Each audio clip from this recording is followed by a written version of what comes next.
মাদারিহাটের একটা ছবি দেখাই প্রথমে। আলিপুরদুয়ারের সাংসদ মনোজ টিগ্গা ঢুকে পড়লেন মাদারিহাটে বিডিও অফিসে। তারও সঙ্গে চেঁচিয়ে চিৎকার করতে শুরু করলেন, অভিযোগ তুললেন চাল ট্রিপল চুরি করা হচ্ছে।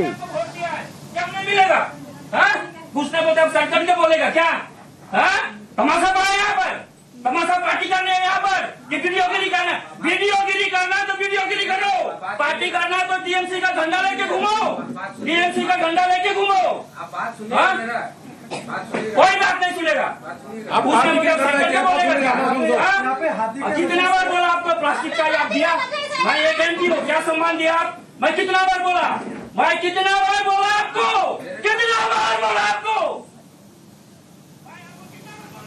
বলছেন যে ভিডিওগিরি ছেড়ে তৃণমূলের ঝান্ডা ধরুন।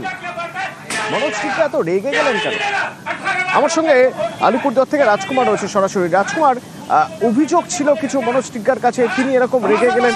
সবচেয়ে গুরুত্বপূর্ণ অন্তত এইটুকু ক্লিপিংসে যেটা দেখা গেল যে তিনি তো কিছু বলতেই দিচ্ছেন না, তিনি একের পর এক অভিযোগ করে যাচ্ছেন, ভিডিওকে তো কিছু বলতে দিচ্ছেন না।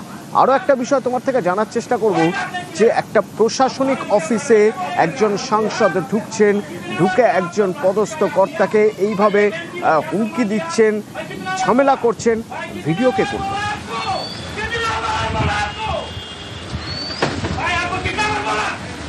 দেখো অতনুদা, প্রথমে তোমার প্রথম প্রশ্নের জবাব দিচ্ছি, সেটা হচ্ছে একদমই মনোজ টিগ্গা রেগে গেলেন কেন? বিজেপি যে সাংসদ রেগে গিয়েছিলেন, বিজেপি সাংসদের এই যে মনোজ টিগ্গা, তার কিন্তু এইরকম রূপ সাধারণত আগে আমরা বা এলাকার লোকজন কেউই কোনোদিন দেখেননি। তার কারণ মনোজ টিগ্গা সাধারণত একজন শান্ত স্বভাবের, শান্ত প্রকৃতির মানুষ বলেই সকলেই চেনেন। কিন্তু তিনি এদিন রেগে গেলেন কেন? যেটা জানা যাচ্ছে সেটা হচ্ছে যে ত্রাণ নিয়ে ওই এলাকায় কিছু অভিযোগ ছিল মনোজ টিগ্গার, এবং কোনো এক ব্যক্তিকে মনোজ টিগ্গা ত্রাণের জন্য বিডিও অফিসে পাঠিয়েছিলেন। মনোজ টিগ্গার অভিযোগ যে ভিডিও তাকে ত্রাণের ব্যবস্থা না করে তাকে যে তৃণমূল নেতা এবং গ্রাম পঞ্চায়েত যারা প্রধান তার কাছে পাঠিয়ে দিচ্ছেন, অর্থাৎ এই দরজা সেই দরজা ঘোরাচ্ছেন, এই রকমটা অভিযোগে কিন্তু কার্যত মেজাজ হারিয়ে ফেলেছেন যে বিজেপি সাংসদ মনোজ টিগ্গা। তিনি একেবারে চরম রাগে ভিডিওকে অফিসের ভেতরে ঢুকে শাসিয়েছেন এবং তাকে হুমকি পর্যন্ত দিয়েছেন। কিন্তু এবার আসছি তোমার দ্বিতীয় প্রশ্নে, যে ভিডিও চেষ্টা করব, এটা কি মানে সঠিক পদ্ধতিতে ত্রাণ দেওয়া হচ্ছে না, এই অভিযোগটা তিনি কিভাবে করলেন?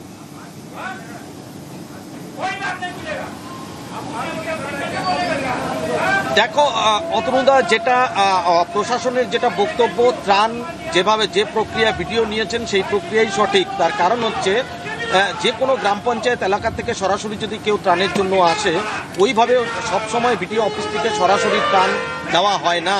কারণ তাকে যে স্থানীয় গ্রাম পঞ্চায়েত রয়েছে, নির্বাচিত প্রতিনিধিরা যারা রয়েছেন স্থানীয় পঞ্চায়েত বা গ্রাম পঞ্চায়েত প্রধান, তাদের সাথে যোগাযোগ করেই কিন্তু ত্রাণ দেওয়া হয়।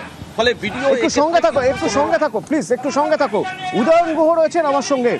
উদয়ন বাবু, আমরা একটা ভিডিও ক্লিপিংস পাচ্ছি যেখানে দেখা যাচ্ছে যে মনোজ টিগ্গা বিজেপি সাংসদ, তিনি চলে গিয়েছেন কোথায় না, তিনি চলে গিয়েছেন মাদারিহাটের বিডিওর অফিসে ঢুকে তাকে রীতিমতো শাসাচ্ছেন। কেন শাসাচ্ছেন না, তিনি একজনকে বলেছিলেন ত্রাণ দেওয়ার কথা, সেই ত্রাণ দেওয়া যায়নি বলে তিনি শাসাচ্ছেন, বলছেন যে ভিডিওগিরি ছেড়ে তৃণমূলের ঝান্ডা ধরুন। কি বলবেন? মনোজ টিগ্গা শুধু নয়, এটা তো বিজেপির সর্বস্তরের নেতৃত্বের মধ্যে একটা দাদাগিরি ভাব আছে। মনোজ টিগ্গা গিয়ে বলতে পারে, একটা অনুরোধ করতে পারেন, আবেদন করতে পারেন যে কাউকে একটা রিলিফ পাইয়ে দেওয়ার বা কোনো একটা জায়গার জন্য রিলিফ দেওয়ার।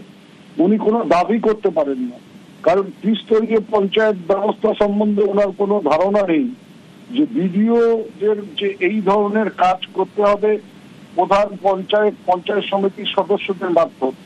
যে কেউ গিয়ে, আমি বিধায়ক, আমি এমপি গিয়ে বলে যে আমাকে এটা দিতে হবে বললেই সেটা দেওয়া যায় না, এটা নিয়ম বহির্ভূত কাজ। আর গিয়ে টেবিল চাপড়ে তিনি বিডিও খাতে তৃণমূলের পতাকা তুলে নেবার কথা বলছেন, বিডিওকে বলছেন যে আপনি তৃণমূলের পতাকা তুলে নিন। উনি বিডিওকে তৃণমূলের পতাকা তুলে নেবার কথা বলবার আগে এই কাজটা শুরু করতে পারেন একেবারে নির্বাচন কমিশনের থেকে। নির্বাচন কমিশন ইডি, সিবিআই, ইনকাম ট্যাক্স এদের হাতে যাতে বিজেপির পতাকা তুলে যদি দিয়ে আসতে পারেন, তখন নয় আমরা ভেবে দেখবো যে বিডিওর হাতে তৃণমূলের পতাকা তুলে দেওয়া যাবে কিনা। আগে ওই কাজটা করুন। উদয়ন বাবু ধন্যবাদ, ধন্যবাদ। আর একবার আপনাদের একটু শোনাই সেই ছবি বা সেই ভিডিও এবং সেই অডিও যা কিনা মাদারিহাটের বিডিওর অফিসের, যেখানে সাংসদ মনোজ টিগ্গা ঢুকে গেলেন, হুমকি দিলেন রীতিমতো। उसने बोला सरकार क्या बोलेगा क्या? हाँ? तमाशा पड़ा यहाँ पर, तमाशा पार्टी करने यहाँ पर, ये वीडियोगिरी करना, वीडियोगिरी करना तो वीडियोगिरी करो, पार्टी करना तो टीएमसी का झंडा लेके घूमो, टीएमसी का झंडा लेके घूमो, हाँ? कोई बात नहीं सुनेगा। उसने बोला सरकार क्या बोलेगा? রাজকুমার আছে আমার সঙ্গে। রাজকুমার, সঠিক পদ্ধতি আমি জানতে চাইবো। সাংসদ যদি কাউকে রেকমেন্ড করেন যে ন্যায্য, ওনার দাবি ন্যায্য, যে উনি দুস্থ, ওনার প্রয়োজন, সেজন্য তাকে ত্রাণ দিতে হবে, তাহলে কি বিডিও অফিস থেকে তাকে ত্রাণ দেওয়া যায়? এখানে কোনো লিখিত দেওয়ার ব্যাপার রয়েছে? 18 लाख रुपया को वोट दिया है, क्या नहीं मिलेगा? हाँ? না দেখো অতনুদা, আমরা যেটা জানতে পারছি এইভাবে সাংসদ কখনোই কাউকে ত্রাণ দেওয়াতে পারে না, বা তিনি নিজেও এইভাবে কোনো ত্রাণের দাবি করতে পারেন না। যেটার বিষয় যেটা হচ্ছে পশ্চিমবাংলার যে ত্রিস্তর গ্রাম পঞ্চায়েত রয়েছে, অর্থাৎ 3 টায়ার যে পঞ্চায়েত রয়েছে, তার মধ্য দিয়েই গ্রামীণ এলাকায় সব রকম কাজ করা হয় এবং সেই কারণে এবার তোমার কাছে আমার শেষ প্রশ্ন, যে প্রশ্ন একটু আগেই করেছিলাম রাজকুমার, এটা স্পষ্ট যে যেভাবে মনোজ টিগ্গা ঢুকলেন এবং ঢুকে ভিডিওর কোনো কথাই শুনতে চাইলেন না, তিনি তার মতো করে হুমকি দিয়ে গেলেন, শাসিয়ে গেলেন, এবং যে কারণে হুমকি দিলেন, যে কারণে শাসিয়ে গেলেন, ত্রিস্তরীয় পঞ্চায়েত ব্যবস্থায় সেরকম কোনো প্রভিশনই নেই। ভিডিও কে করলেন? 18 लाख रुपया को वोट दिया है, क्या नहीं मिलेगा? हाँ? उसने बोला सरकार क्या बोलेगा क्या? हाँ? দেখো এইটা কিন্তু একটা রহস্য অতনুদা। তার কারণ হচ্ছে বিডিও সাহেবের যেটা অভিযোগ, সেটা হচ্ছে রাজকুমার সঙ্গে থাকো, রাজকুমার সঙ্গে থাকো। সুকান্ত মজুমদার রয়েছেন আমার সঙ্গে। সুকান্ত বাবু, মনোজ টিগ্গার একটি ভিডিও ভাইরাল। সাংসদ মনোজ টিগ্গা তিনি একটা ভিডিওর অফিসে গিয়ে সেখানে তিনি রীতিমতো শাসাচ্ছেন, বলছেন যে ত্রাণ ঠিক মতো দিচ্ছেন না আপনারা, অভিযোগ করছেন, এবং বলছেন তৃণমূলের ঝান্ডা ধরুন ভিডিওগিরি ছেড়ে। এর পিছনে কারণ জানতে পারছি, আমার সহকর্মী ওখান থেকে জানাচ্ছেন যে তিনি কাউকে একটা ত্রাণ দিতে বলেছিলেন ভিডিও অফিসে গিয়ে, ভিডিও রাজি হননি, তাতে তিনি অফিসে ঢুকে এইভাবে শাসাচ্ছেন। কি বলবেন আপনি? দেখুন, পশ্চিমবঙ্গের প্রত্যেকটি ভিডিও, মানে বেশ কিছু ভিডিও, আমি বলবো প্রত্যেকটি বলবো না, এখনো কিছু মানুষের মেরুদণ্ড আছে, তারা ব্লক ডেভেলপমেন্ট অফিসার থেকে বেচারা দিদির অফিসার হয়ে গেছে। আপনারা ভিডিওতেই বুঝতে পারবেন ভিডিওর ঔদ্ধত্য কতটা।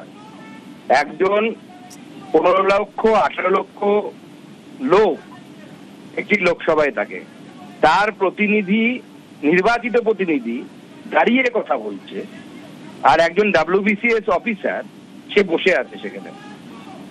সে মিনিমাম ডেকোরামটা জানে না যে একজন ক্যাডারকে, সে UPSC ক্যাডার হোক অথবা WBCS ক্যাডার হোক, how to handle public representative, এইটা সবার আগে পড়তে বলুন ভিডিওদেরকে। এই ট্রেনিংটা মনে হয় পশ্চিমবঙ্গে হয় না, পশ্চিমবঙ্গ সরকার সম্ভবত বন্ধ করে দিয়েছে। এবং এটা শুধু মনোজ টিগ্গার সাথে হয়েছে তাই নয়, আমি নিজে ভুগ দেখেছি। একজন ভিডিও, আরেকটা প্রশ্ন থাকবে আপনার কাছে প্লিজ সুকান্ত, আরেকটা প্রশ্ন থাকবে আপনার কাছে। আমরা তৃণমূল নেতা উদয়ন গুহর সঙ্গে কথা বলছিলাম, তিনি বলছেন ত্রিস্তরীয় পঞ্চায়েত ব্যবস্থায় এরকম কোনো ব্যাপার নেই যে সাংসদ রেকমেন্ড করলেই বিডিও অফিস থেকে তাকে ত্রাণ দিতে হবে। সাংসদ ত্রিস্তরীয় পঞ্চায়েত ব্যবস্থা সম্পর্কে জানেনই না। কি বলবেন? দেখুন, প্রথম কথা হচ্ছে বিজেপি করার জন্য ত্রাণ দেওয়া হবে না, এটা কোথায় লেখা আছে? কোন পঞ্চায়েত, কোন সংবিধানে, কোন পঞ্চায়েত ত্রিস্তরীয় ব্যবস্থায়? এরা কি নিজেদের পৈতৃক সম্পত্তি মনে করছে নাকি ত্রিপলগুলোকে? উদয়ন গুহর পৈতৃক সম্পত্তি বিক্রি করে এই ত্রিপল আসে, না মমতা বন্দ্যোপাধ্যায়ের পৈতৃক সম্পত্তি বিক্রি করে এই ত্রিপল আসে? জনগণের টাকা। এই যে প্রত্যেক জায়গায় আমরা বন্যার সময় গিয়ে দেখেছি, নির্বাচিত যেখানে বিজেপির প্রধান আছে সেইখানে চুপি চুপি বিডিওরা ফান্ড, ত্রিপল পাঠাচ্ছে, ত্রাণ পাঠাচ্ছে তৃণমূলের লোকাল নেতাদেরকে, যারা জনপ্রতিনিধি নয়। কত এক্সাম্পল লাগবে, কোন জেলায় লাগবে?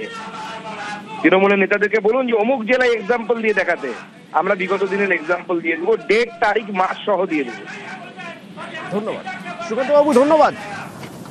যাকে যাকে শাসানো হচ্ছে, যিনি চুপচাপ বসে শুনছেন, তিনি বারবার প্রতিবাদ করার চেষ্টা করছেন, প্রতিবাদ করতে পারছেন না, কারণ সাংসদ তখন রণংদেহী মেজাজে। সেই ভিডিওর সঙ্গে আমরা যোগাযোগ করেছিলাম, মাদারিহাটের ভিডিও। শুনে আমাদের কি জানালেন। উনি উইদাউট ইন্টিমেশন আমাকে পঞ্চায়েত সমিতির বিরোধী দল নেতা ছিলেন সুজিত, উনি বললেন যে এমপি সাহেব দেখা করবেন। আমি বললাম ঠিক আছে। তারপরে উনি দল বল নিয়ে এলেন, গ্রামবাসীদেরকে কি জানি কি বুঝে নিয়ে এসেছিলেন, বলেই যাচ্ছেন। আমি তো আপনি ভিডিওতে দেখতে পাবেন আমি খুব শান্তভাবে সুস্থভাবে আমি কথা বলছিলাম, উনি কথাই শুনছেন না আমার, শুধু বলে যাচ্ছেন। আর ভিডিও রেকর্ডিং করলেন, 8 ঘন্টা ছিলেন, ভিডিও রেকর্ড করলেন, হ্যাঁ, টেবিলে খাপিয়ে কথা বলছিলেন। আর ভিডিও রেকর্ডিং করার পর ওনার উদ্দেশ্য পূরণ হয়ে গেল, উনি চলে গেলেন। আমার হায়ার অথরিটিকে জানিয়েছি, ওনারা যেভাবে গাইড করবেন সেভাবে আমি করবো। আমি এখানে কাজ করতে এসেছি, কারোর সাথে ঝগড়া করতে আসিনি।